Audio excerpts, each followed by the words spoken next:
My father didn't raise his voice often. He didn't need to. He had a way of cutting through a room with a sentence so clean it left no blood on the floor, just silence. But that morning in courtroom 11C, he didn't bother with precision. "She never served," he said, each word sharpened by something close to contempt. "She stole our name. Every bit of it is a lie." The sound didn't echo, it landed. People turned, not slowly, all at once. A ripple of heads-eyes pens pausing mid-note. Someone in the back let out a quiet breath like they'd been waiting for exactly that line. I didn't look at him. I looked at the bench. At the woman seated above us in a dark robe, her posture still, her gaze unreadable. Judge Marion Vale had been quiet all morning. Not indifferent, there's a difference, but contained like someone holding a door closed against a storm no one else could hear. I didn't flinch, I didn't speak, I just watched her. And I waited. Because something in the way her eyes settled on me just for a fraction longer than necessary felt less like judgment and more like recognition. The courtroom smelled faintly of lemon polish and paper that had been handled too many times. Fluorescent lights hummed overhead, a thin electric buzz that never quite disappeared even when people spoke. The air was cold in that institutional way, as if warmth had been deliberately engineered out of it. 6 feet separated me from the people who gave me life. On the plaintiff's side, Daniel Whitmore, my father, immaculate as always. Navy suit, crisp, white shirt, tie, knotted with practiced ease. His hair was silver now, but controlled, combed back in a way that suggested discipline rather than age. Beside him sat my mother Evelyn, pearl earrings, neutral expression, the same posture she used at charity luncheons, board meetings, funerals, appropriate, contained, untouchable.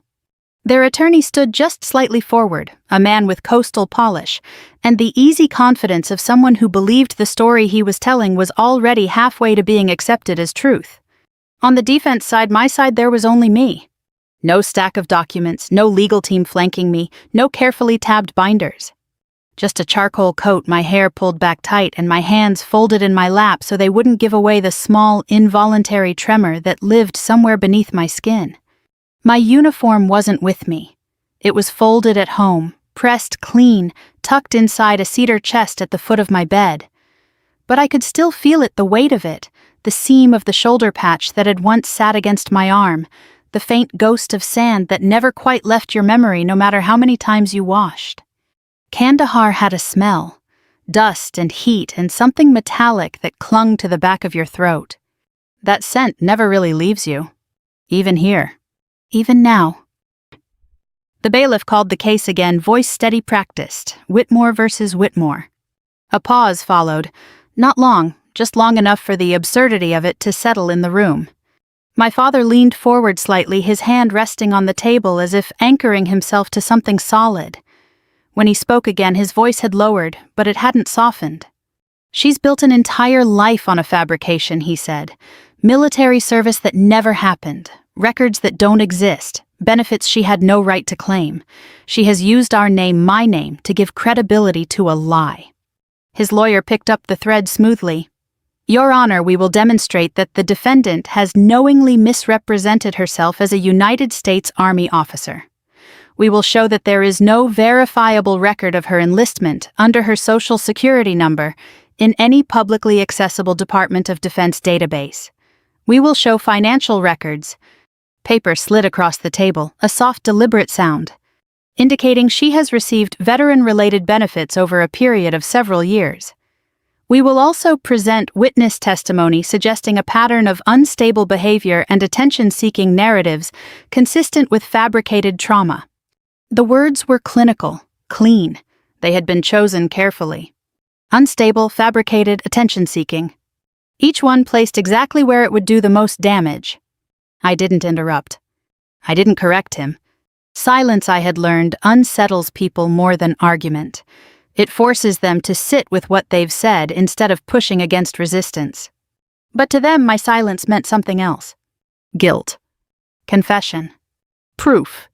I could feel it in the way people shifted in their seats, in the way a reporter in the second row tilted her head, pen poised as if she'd already decided which version of the story would be easier to write. Because on paper, my father's version made sense. On paper, I didn't exist. I was 18 when I left that house. Barely an adult. My head shaved down to something that felt more like a statement than a haircut. I remember standing in the doorway with a duffel bag slung over my shoulder, waiting for something I couldn't quite name. A hug, maybe. Or at least acknowledgement. My mother stood in the kitchen, her back partially turned, as if the angle itself could soften the moment into something less significant. My father didn't get up from his chair. "Just don't embarrass us," he said, not looking away from the paper in his hands. That was it. No ceremony, no pride, no question about where I was going or why. I told myself it didn't matter. That I was stepping into something bigger than that house, bigger than their approval. That one day I would come back with something they couldn't dismiss. I didn't understand then that dismissal wasn't about evidence. It was about willingness. And my father had never been willing to see me as anything other than a deviation from the version of a daughter he found acceptable. "Miss Whitmore," the judge's voice cut gently through the room, bringing me back. It wasn't loud. It didn't need to be. "Yes, Your Honor," I said. My voice sounded steady, even to me. "You've chosen to represent yourself in this matter." "Yes, ma'am." A slight nod, no judgment in it, just acknowledgement. "And you understand the nature of the allegations being made against you?" "I do." Another pause. She studied me then. Not the way the others had, scanning for weakness, for cracks, but as if she were placing something, aligning it with a memory just out of reach. "Very well," she said finally. "We'll proceed." The prosecution continued. More documents, more language designed to sound definitive. No photographic evidence of service. No discharge papers available for independent verification. No commanding officer willing to come forward under her name. Each point landed like a nail being driven into something already assumed to be true. They were building a picture. A woman who had come back from nowhere with stories no one could confirm. A daughter who had always been difficult, now seeking validation through something dramatic enough to command attention. My father didn't look at me. Not once. He kept his gaze forward, his jaw set in that familiar line that used to mean he was disappointed. Now it meant something else.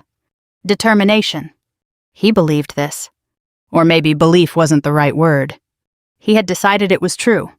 And that was enough. During a brief recess, I allowed myself a glance in his direction. He was sipping water from a clear bottle, his posture relaxed, almost satisfied. My mother leaned in slightly, whispering something I couldn't hear. Her hand rested lightly on his arm. They looked like a couple waiting for a verdict they were confident would go their way. As if this were routine. As if erasing me were just another item on a list of necessary corrections. I looked away first. Not because I couldn't hold his gaze, but because I no longer needed to. When the session resumed, their attorney stepped forward again, his voice carrying easily. "Your Honor, if the defendant truly served, there would be verifiable evidence. A unit, a record, a chain of command willing to confirm her claims. But instead we have silence." He turned just enough to gesture in my direction without fully facing me. "We have a narrative unsupported by fact. We have myth." A murmur moved through the room, subtle but present. I felt it, the shift. The weight of assumption settling into place. I didn't respond. I just lifted my eyes once more to the bench. Judge Marion Vale had gone very still. Her fingers rested against the wood, unmoving. Her gaze wasn't on the attorney anymore. It was on me. Not questioning. Not skeptical. Something else. Something older than this room. Slower. Heavier. As if somewhere beneath the layers of procedure and distance, she had just recognized a detail that didn't belong to a story, but to a memory. And for the first time since my father had opened his mouth that morning, I felt something shift. Not in the room. Not yet. But in the space between what was being said and what had actually happened. I held her gaze. And I waited.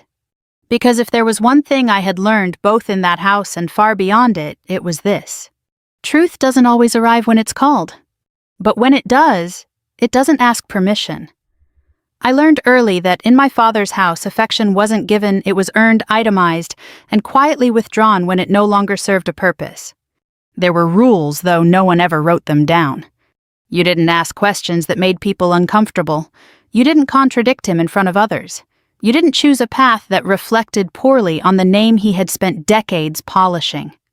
And above all, you didn't become something he couldn't explain. My brother Mason understood that instinctively. He moved through life like a well-rehearsed answer.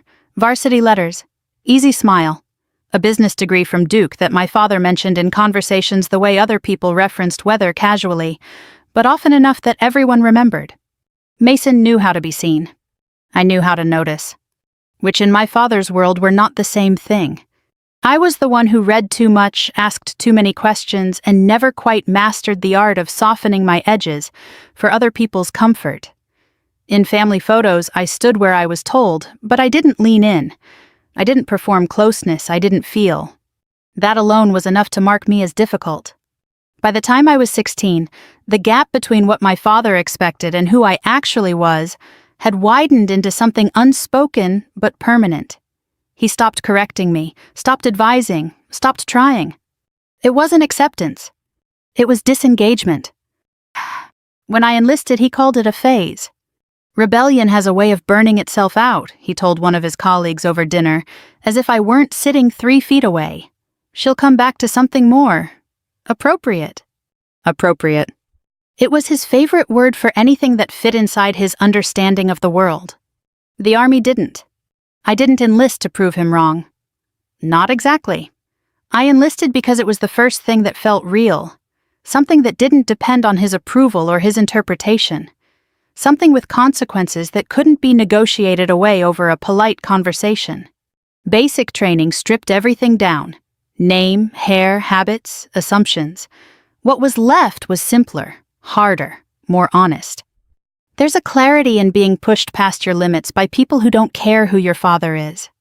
No one there knew the Whitmore name. No one cared. For the first time, that felt like relief. The first deployment came faster than I expected. Kandahar wasn't what people imagine when they hear it spoken from a distance. It wasn't a single place. It was layers of dust and heat and tension that never fully dissipated. The air itself felt alert, as if it were waiting for something to break. I wasn't infantry. I wasn't leading patrols through villages or clearing buildings. I was attached to a medical evacuation unit operating in coordination with routes that didn't appear on standard maps. Our job was simple in theory: get in, stabilize, get out. In practice, it meant arriving at the worst moments of someone else's day, sometimes of their life. You don't remember every face. You can't. Your mind learns to protect itself in ways you don't notice until later. But you remember details, a voice, a hand gripping yours too tightly, the way someone says your name when they're trying not to panic. You remember the wait, always the wait. The night everything changed didn't announce itself. Convoys don't come with warnings, they come with routine, repetition, the false comfort of doing something enough times that it starts to feel predictable. We were 3 vehicles deep when the blast hit. The sound was wrong, not louder than expected, just closer, immediate in a way that bypassed thought and went straight to reaction. Training took over. Movement, assessment, triage. There was no time to process anything beyond what was in front of you, no space for fear. That came later if it came at all. I remember the heat first, then the smell burnt metal, something sharper underneath it. Someone shouting coordinates, someone else calling out for a medic who wasn't answering. And then I was moving. Hands on a body, pressure where there was too much blood, instructions I didn't remember forming leaving my mouth like they had been waiting there all along. Stay with me. Don't close your eyes. Look at me. I said those things to strangers, to people whose names I didn't know, whose lives I would never see beyond that moment. But that night one of those faces stayed. Not because it was different, because of what came after. I didn't talk about Kandahar when I came home. Not because I didn't want to, because there was nowhere for it to go. You can't place that kind of experience into a room where people are discussing dinner plans and social calendars. It doesn't fit. It sits there heavy and out of place until someone changes the subject or pretends it was never brought up. So I learned not to bring it up. 3 years passed before I returned home for more than a few days at a time. By then, the fractures had settled into something stable, predictable.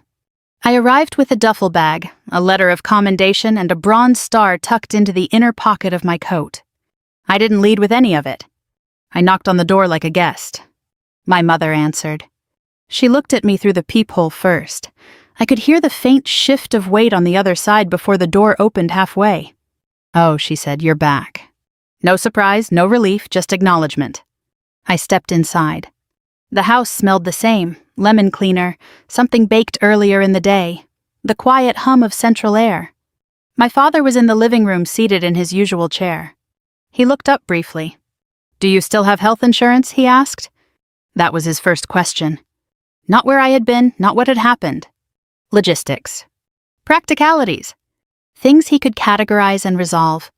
I stood there for a moment waiting for something else to follow. It didn't. I stayed a week. Long enough to confirm what I had already suspected. Nothing in that house had shifted to accommodate who I had become. There was no space for it, no curiosity, no attempt to reconcile the version of me they had held onto with the person standing in front of them. At dinner, conversations flowed around me. Mason's new job, a charity event my mother was organizing, a colleague of my father's who had recently published something worth reading. No one asked about the army. Not directly. Not indirectly. It was as if that part of my life existed behind glass. Visible, perhaps, but not something they were willing to touch. After a while, I stopped expecting them to. When I moved out, it wasn't dramatic. No confrontation, no ultimatum. Just a quiet decision made over coffee in the early morning, the kind where the light comes in through the window at an angle that makes everything feel temporarily clear. I found a small studio near the river. The floors creaked, the walls were thin, but it was mine. I volunteered at a trauma clinic that didn't ask for explanations. They didn't need them. The people who came through those doors carried their own versions of silence. There was an understanding there that didn't require translation. Through a legal aid group, I filed for veteran benefits. It wasn't straightforward. Parts of my service record had been processed through channels that didn't align cleanly with civilian databases. There were notations, flags, references to classifications I didn't have clearance to revisit. But eventually, with enough documentation and enough patience, the system recognized what it needed to. Or at least enough of it. I didn't push further. I wasn't looking for recognition. Just stability. The letter arrived on a gray morning in January. Certified mail. My name written in a hand I recognized immediately. I stood in the doorway longer than necessary, the envelope still sealed something tight forming in my chest that I couldn't quite name. When I opened it, the language was exactly what I expected. Formal, precise, distant. Daniel Whitmore versus Elena Whitmore. The claim was laid out in clean, structured paragraphs. Accusations of fraud, identity misrepresentation, unauthorized receipt of benefits, damage to family reputation. It read less like a father addressing his daughter and more like a man correcting a public record. I sat down at the small kitchen table and read it twice. Not because I didn't understand it the first time. Because part of me still believed there had to be something I was missing. A misunderstanding, a miscommunication. Something that could be resolved with a conversation. But there was no invitation to talk. No request for clarification. Just a summons. He hadn't just chosen not to see me. He had chosen to define me. In a way that made my existence inconvenient. And then he had decided to remove that inconvenience. Legally. Publicly. Permanently. I didn't feel anger right away. That came later. What I felt first was something quieter. Colder. Like a realization settling into place after years of being just out of reach. My father didn't need me to be a liar because he believed I was one. He needed me to be a liar because the alternative required him to confront something he had spent too long avoiding. Something about who I had become. Or who he had been when I needed him to see me. Back in the courtroom, as their attorney finished outlining his argument, I could feel the weight of that realization sitting just beneath the surface. They had spent years erasing me in private. Now they were asking the court to make it official. To turn absence into evidence. To turn silence into proof. I lifted my eyes once more to the bench. Judge Marion Vale hadn't moved. But something in her expression had shifted. Subtle, almost imperceptible. Like a memory pressing forward against restraint. And for the first time since this began, I understood something with complete clarity. My father wasn't the only one in this room who knew more than they were saying. The afternoon light shifted just enough to turn the courtroom windows into pale mirrors. Faces blurred against the glass spectators, reporters, the quiet outline of a cousin I hadn't seen since I was 15. Everyone watching a story they thought they understood. On paper it was simple. A father correcting a lie. A daughter exposed. That was the version being built piece by piece with careful language and well-placed doubt. And I was sitting at the center of it, silent. "Your Honor," my father's attorney said, stepping forward with a file in his hand, "we'd like to direct the court's attention to Exhibit 7. He didn't look at me when he spoke. He didn't need to. This is a certified report from a civilian-accessible Department of Defense database. We conducted a search using the defendant's social security number and full legal name. There is no record of enlistment, no active duty history, no discharge documentation available through standard verification channels." He let that settle. "No record," he repeated. The phrase echoed differently the second time. Not just an absence, a conclusion. The kind people were trained to trust. A few heads nodded, subtle, controlled, the way people agree without wanting to seem too eager. I didn't move. Additionally, he continued, "We have obtained financial statements indicating that the defendant has received monthly deposits associated with veteran assistance programs, housing credits, therapy subsidies, benefits designated for individuals with verified service-related trauma." He placed another document down. "The question before the court is not merely whether these benefits were received, it is whether they were received under false pretenses." False pretenses. I felt the words pass over me like something cold. Not sharp, not immediate. Just steady. "Miss Whitmore," he said, turning toward me for the first time, "would you care to explain to the court how you obtained these benefits?" The room quieted. It wasn't loud before, but this was different. Focused. Anticipating. I could feel it, every pair of eyes, every assumption waiting for confirmation. I lifted my head. "I filed through a legal aid group," I said. My voice carried evenly, "using the documentation available to me. And that documentation would be," he pressed. "Restricted," I said. A flicker of something crossed his face. Not surprise. Opportunity. "Restricted," he repeated as if testing the word. "So the court is expected to accept that your entire claim to military service rests on documents that cannot be independently verified." I didn't answer immediately. Not because I didn't have one. Because I knew how it would sound. "Yes," I said. A murmur moved through the room, louder this time, less controlled. I heard someone shift in their seat, a pen scratching faster across paper. The narrative was tightening. My father leaned back slightly, his expression unchanged. This was what he had been waiting for. A moment that sounded like confirmation. He didn't smile. He never did not in situations like this, but there was a stillness in him that I recognized. Satisfaction held carefully beneath the surface. "Let's be clear," the attorney said, his tone sharpening just enough to draw a line. "You are asking this court to believe that you served in the United States Army in a capacity significant enough to warrant both commendation and ongoing benefits. Yet there is no publicly accessible record of your service, no unit willing to come forward under your name, no commanding officer prepared to testify." He paused. "No verifiable evidence." He let the silence do the rest. "Just your word." Just your word. I let the phrase sit there. It sounded smaller than it was, less than what it carried. Because my word wasn't just a statement. It was the sum of everything I had done in places no one in that room had ever seen. Everything I couldn't bring into this space without breaking something I had sworn to protect. But none of that translated here. Here it was absence. Here it was doubt. I shifted slightly in my chair, my hand still folded, my posture unchanged. Across the room, a reporter leaned forward, eyes narrowed as if trying to catch the exact moment I would break. I didn't give it to her.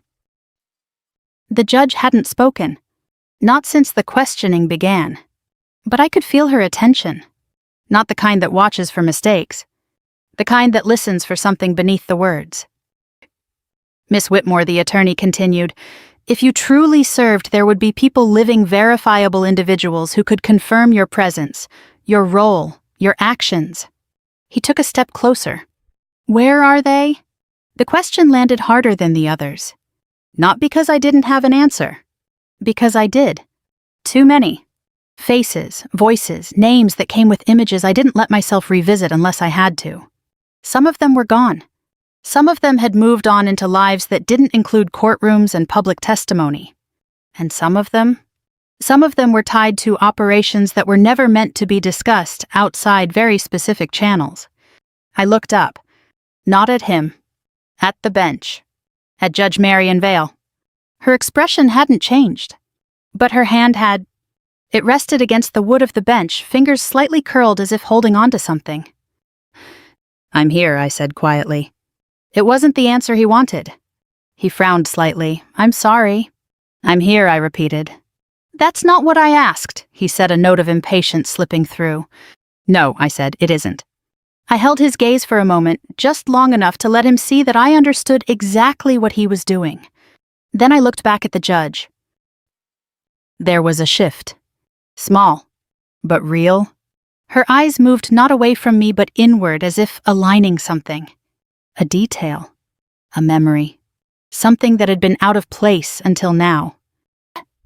Your Honor, the attorney said, turning back toward the bench, the plaintiff's position remains clear.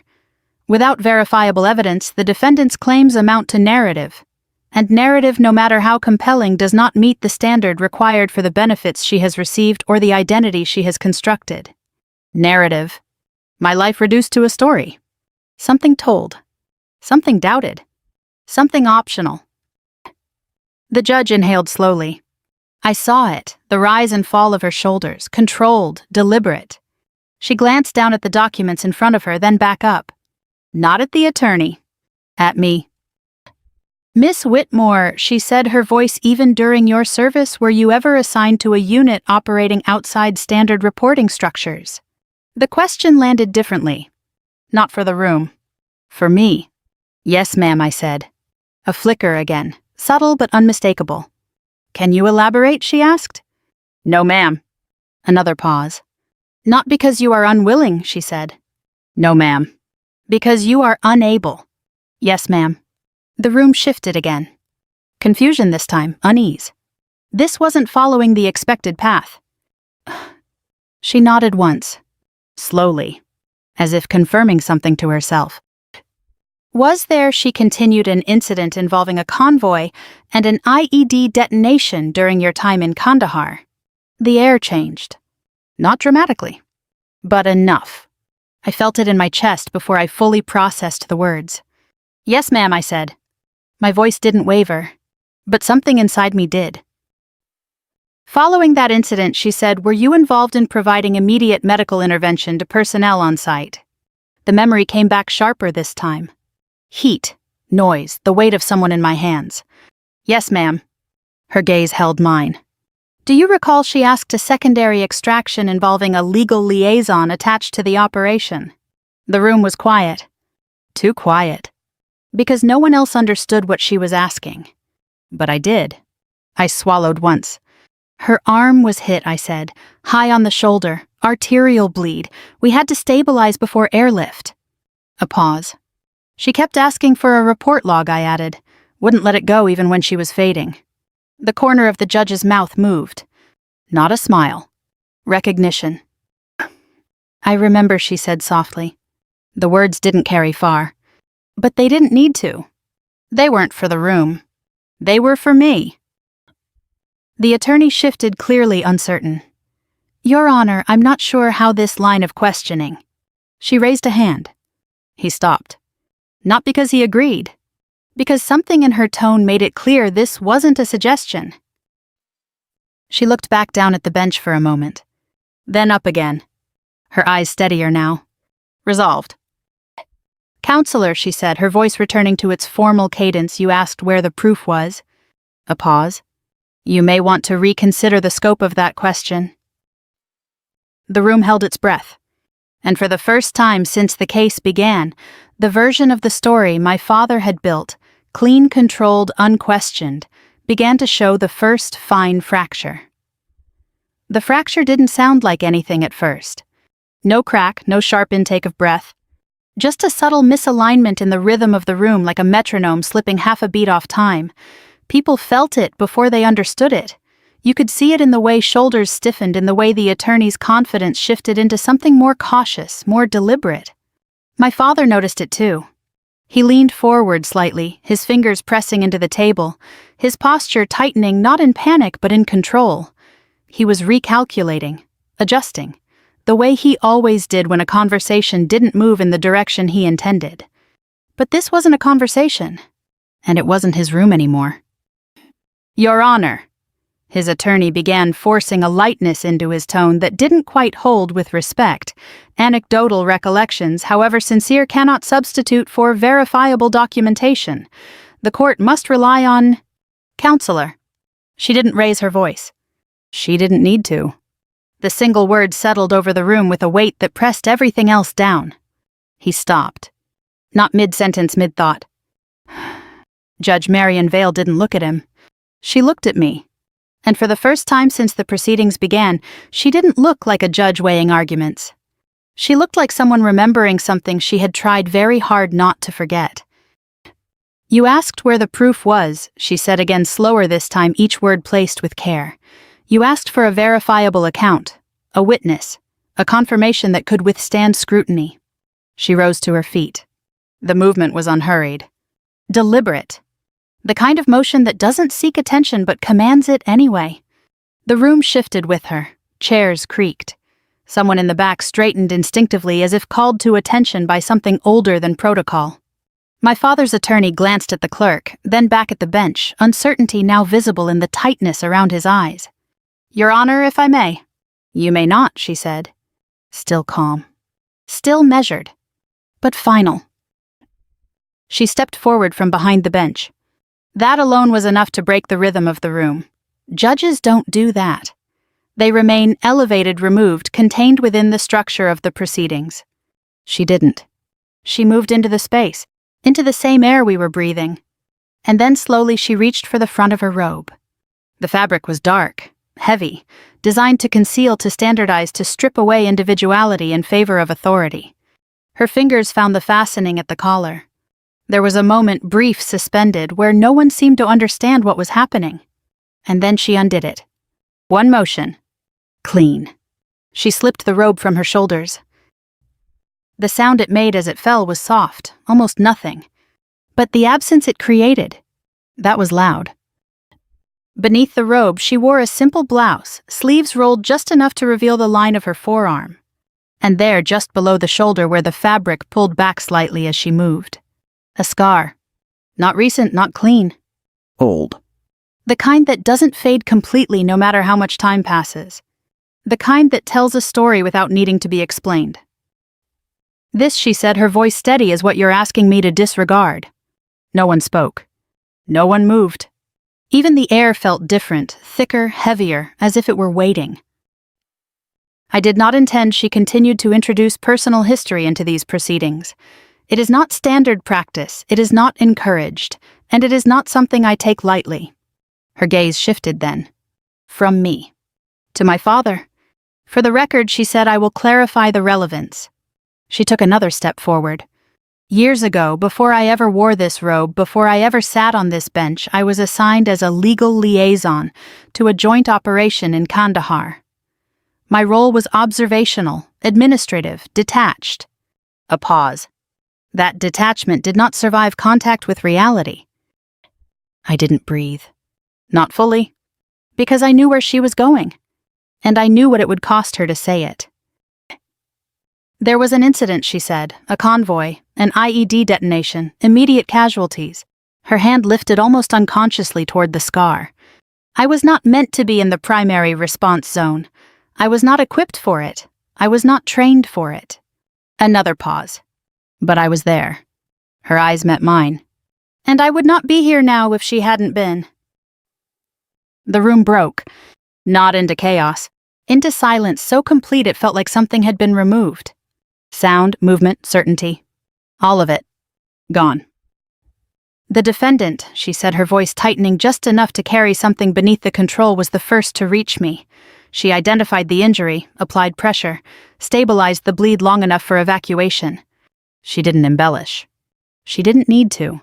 She did not ask who I was. She did not hesitate. She did not wait for instruction. A breath. She acted. My father shifted. It was small, barely noticeable. But I saw it. The first crack. Not in the story. In him. I have the scar, she said. I have the medical record. And I have the memory of a young officer who held an artery closed with her hands while everything around us burned. She let that settle. Not as a statement. As fact. The woman you have described to this court as unstable, as fraudulent as attention-seeking, her voice sharpened just slightly, is the reason I lived long enough to become the judge you now stand before. No one wrote. No one whispered. Even the reporters had stopped moving. Because this wasn't something you captured in shorthand. This was something you witnessed. My father's attorney opened his mouth, closed it. Tried again. Your Honor, with respect, this is highly irregular. Personal testimony of this nature is admissible, she said, when it directly addresses the credibility of the claims being made. She stepped back then, but not behind the bench. Not yet. And if you require documentation, she added, you will receive it. As if on cue, the courtroom doors opened. The sound was quiet, but in that silence it carried. A clerk entered, moving quickly, but without urgency, a sealed envelope in hand. Delivery for the court, he said. The judge nodded. The envelope was placed on the bench. She didn't open it immediately. She looked at my father. Really looked at him. Not as a plaintiff. As a man. You have asked this court to determine whether your daughter is who she claims to be, she said. Her voice had returned to its formal cadence. Controlled, precise. But there was something under it now. Something that hadn't been there before. You have asserted repeatedly and publicly that she has constructed an identity based on fabrication. A pause. And you have done so with conviction. She opened the envelope. Paper slid free. Official, stamped, marked in a way that didn't belong to civilian systems. These documents, she said, scanning them briefly, have been released under an emergency declassification order, authorized within the last 12 hours. A ripple moved through the room. Sharp this time. Uncontained. Service records, she continued. Deployment logs, commendations, chain of command verification. She lifted one page slightly. And a field report bearing the signature of the commanding officer present at the Kandahar incident in question. Her eyes lifted, which aligns with the testimony I have just provided. My father didn't move. Not immediately. But something in his posture had changed. The certainty. Gone. Replaced by something harder to name. Not disbelief. Recognition. The kind that comes too late. You asked for proof, she said one last time. Her gaze didn't leave his.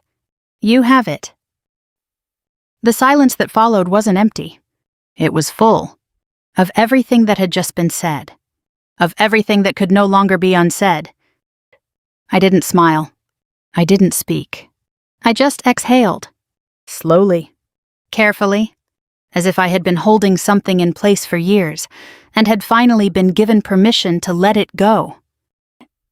The robe lay where she had left it, folded into nothing. Authority momentarily set aside. Truth standing in its place.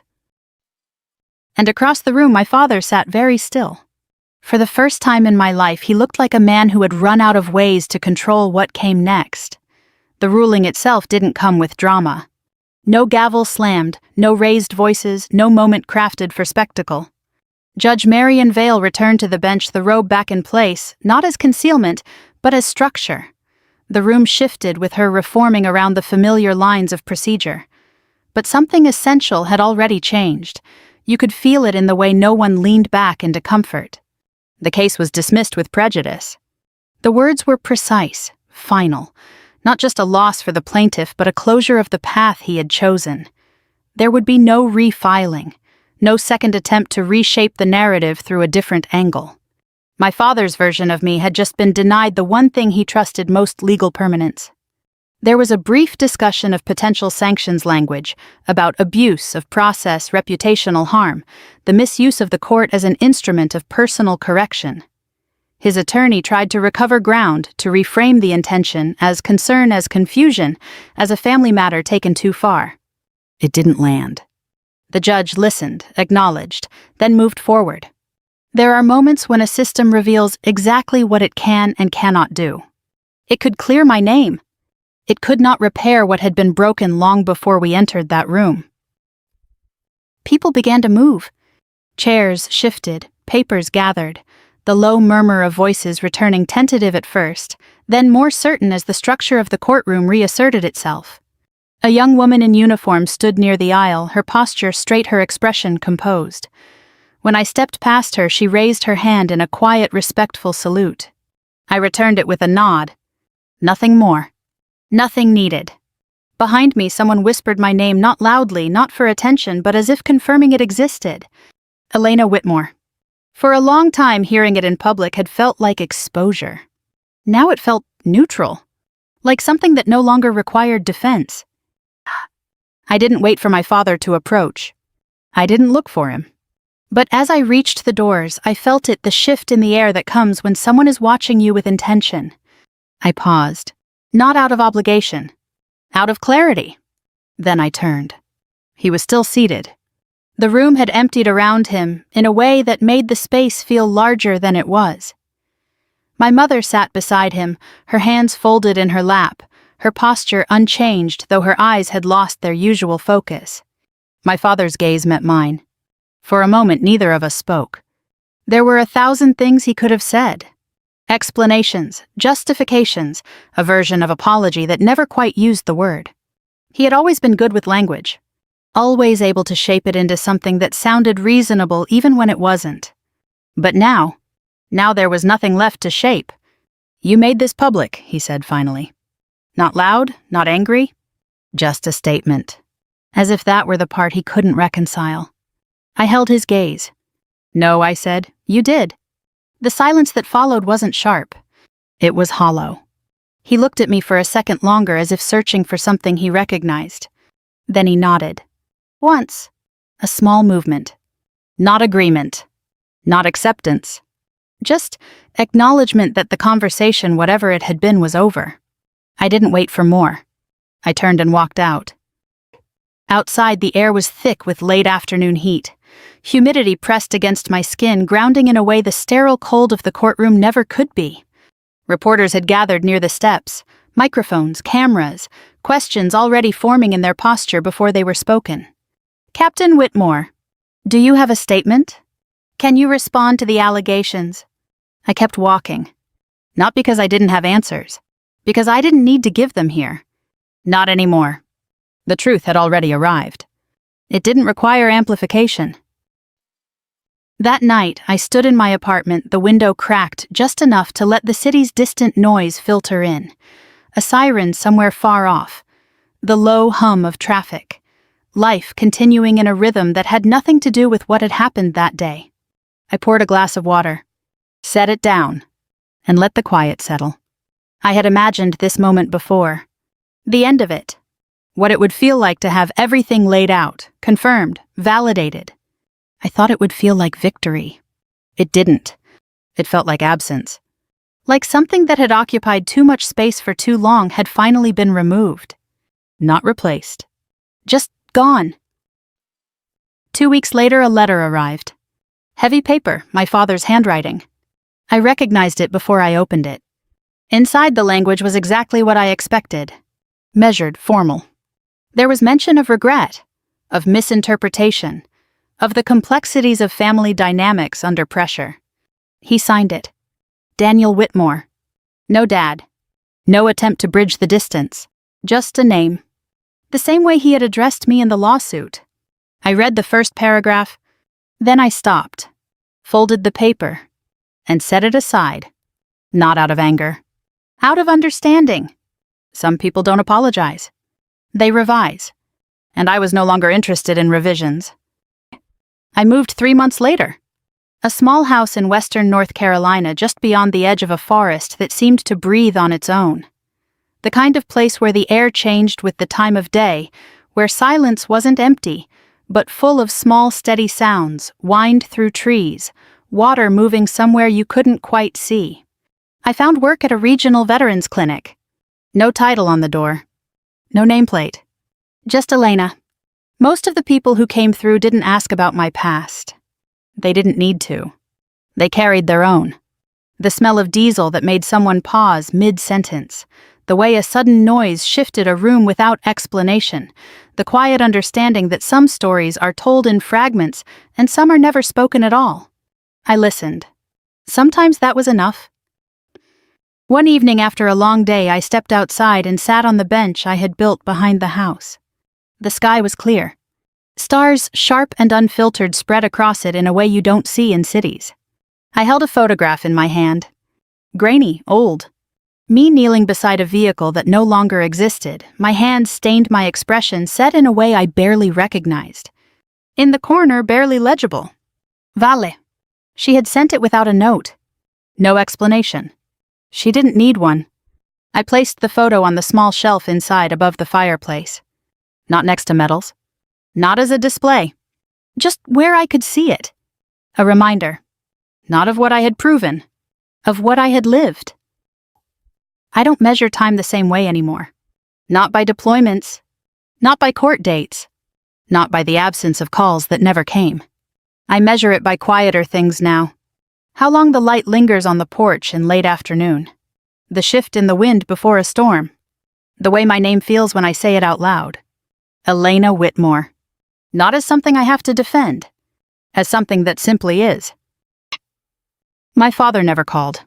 I don't know if he read the full ruling. I don't know if he understands what he did, or if he's found a version of the story that lets him keep moving without looking too closely. It doesn't matter. Closure isn't always an apology. Sometimes it's the absence of the need for one. If you've ever had someone try to rewrite who you are quietly, persistently, until even you start to question it, then you understand something most people don't. The truth doesn't always arrive loudly. It doesn't always come with recognition or applause. Sometimes it shows up in a room where no one expects it and refuses to leave.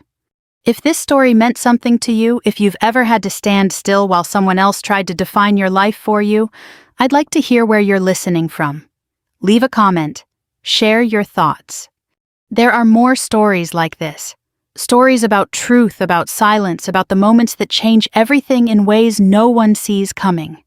Subscribe if you want to stay with us. We're just getting started.